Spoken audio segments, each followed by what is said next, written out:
But in 2001, when asked to photograph the Queen at Buckingham Palace in advance of her Golden Jubilee, he admits he was quaking with nerves. "I was myself," he recalls. She had a real sense of humor, a glint in her eye, a really powerful human being. He was given just 5 minutes to photograph his monarch. "We had a bit of a chat. She made some jokes. I can't remember them because I was so freaked out over meeting her. I remember her walking in and feeling that aura wash over me. I'd never met anyone who had that." The resulting photograph is a brilliant bright-eyed, smiling image of the Queen, set against a Union Jack backdrop, which was eventually displayed at Windsor Castle and the National Portrait Gallery. His portrait of Tony Blair wasn't quite so successful. Taken on the eve of the Iraq War, it shows a Prime Minister clearly exhausted, haggard and under stress. "I took a really rotten photograph," he complains now. "It was a really quick shoot. It was inappropriate of me to do that and I was criticized for it." Blair's successor, Gordon Brown, on the other hand, came across as happy and smiling. "He was really charming, funny, engaged, the opposite of what I expected," Rankin remembers. "People say he's really dour. Not the guy I met." Rankin, everyone calls him by his middle name, is sitting on a vast blue sofa in his North London agency, Rankin Creative. It's from here that he directs his business empire, heading up projects in photography, advertising, publishing and film production. He is known for his more unconventional portraits. There are the models with faces distorted by sellotape or rubber bands or nails, for example. He has also photographed people with terminal illnesses or war wounds. There was Kate Moss covered in spray paint and fellow model Gisele Bündchen in her underwear, American actor Jared Leto attacking the camera with a baseball bat, or David Bowie baring his teeth. There have been hundreds of famous pop and film stars in various unorthodox poses. Rankin believes it's his willingness to collaborate closely with his subjects that allows him access to some of the world's most famous people. "I don't tell them what to do," he says. "Even before digital photography, I would show people Polaroid photos. How do you feel about it? I would ask them. I don't choose pictures I know the person doesn't like. If people trust you, they push themselves to go further."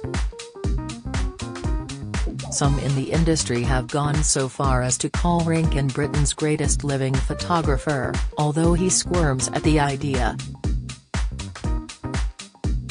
"I'm definitely not," he says, insisting that fashion and portrait photographer David Bailey and war photographer Don McCullin should be ranked far above him.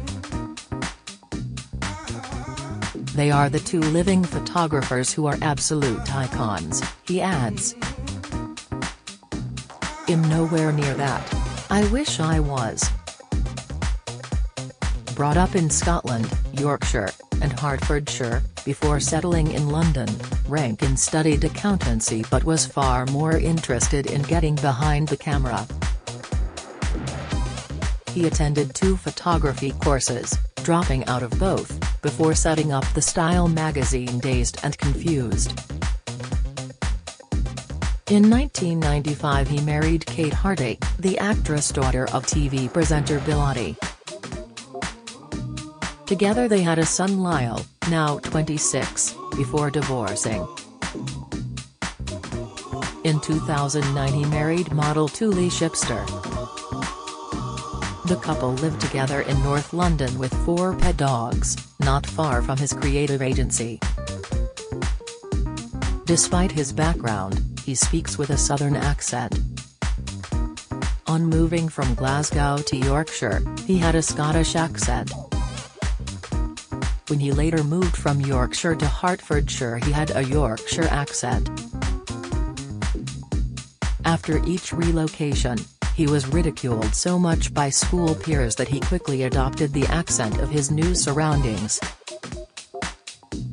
Nowadays Rankin calls himself a cultural provocateur and a media rebel, explaining how he has always been drawn towards taboo subjects. "I think it comes from being born in Glasgow to a Glaswegian father and mother. When I was a kid my parents taught me it's okay to be contrarian. Even though my father and I disagreed on just about everything, he was working-class right-wing and I'm middle-class socialist, he always taught me to question things and to form my own opinions." It's an attribute that explains why Rankin recently launched an exhibition, aiming to question censorship on social media platforms. Called The Unseen, and running until next week at East London's Qantas Gallery, it features hundreds of photos by members of the public that have been removed, often without explanation, from social media such as Instagram, Facebook, Twitter and TikTok. The images, a selection of which appear below, include innocent images of models wearing tight underwear or leather clothing. Some are pictures of cross-dresser or plus-size models. One shows a man wearing Arabian-style headgear. Others include a child breastfeeding, a plump woman squeezing her tummy and a woman with a disability.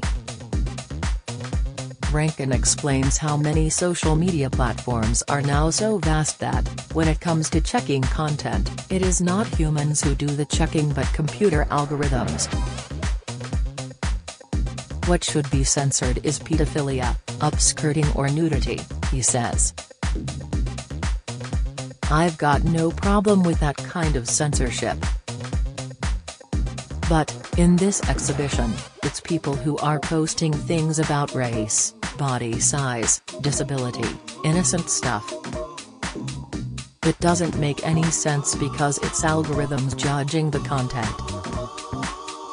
If you're going to police something, you need people doing it." He wants the platforms to explain to users why they are removing content.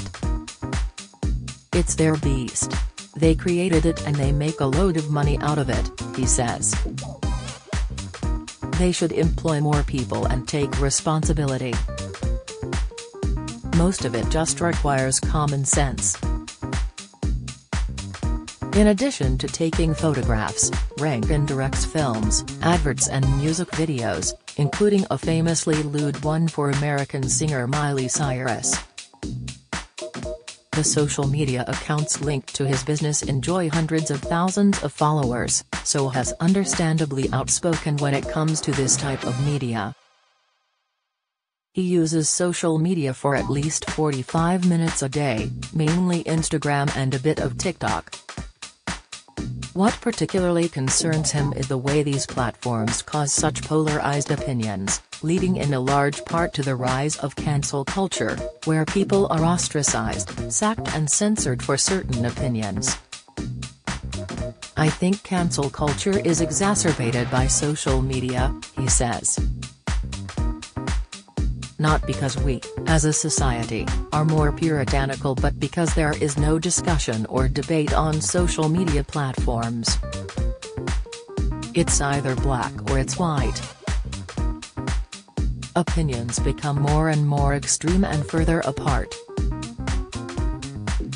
Rankin doesn't blame social media users for this polarization, rather the technology itself. "If you create a like button, you're creating a hate button at the same time," he explains. "You can't have love without hate. It's yin and yang. As soon as you have a like button, you have people saying, 'How dare you like that?' When new technologies take over societies, they often cause social problems, he says. He compares this digital revolution we're living through to the Industrial Revolution in the 1700s, or the invention of the printing press 3 centuries before that. Social media is still so new and so difficult to navigate, he adds. We're all just toddlers in this world. He also worries that online platforms are making us all incredibly narcissistic, especially with the filters which allow us to manipulate and beautify photos. We're obsessed with manufacturing this ideal image, he says. I think that's a really unhealthy thing, especially for kids. Any 12-year-old can use the filters to change every single thing about their image. What does that do to your head? It's messing with your self-perception and identity.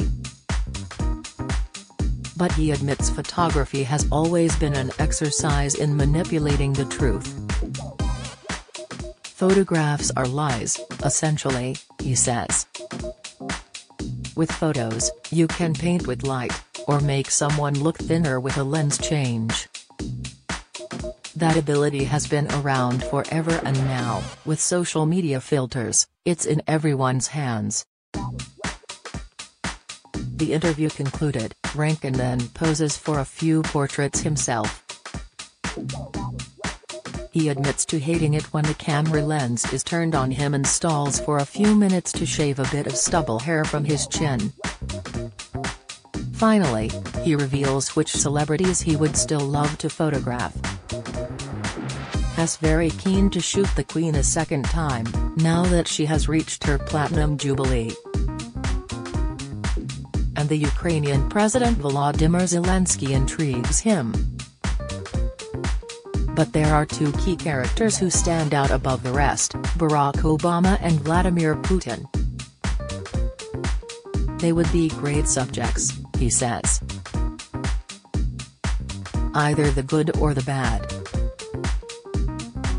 The exhibition runs until next week at Qantas Gallery.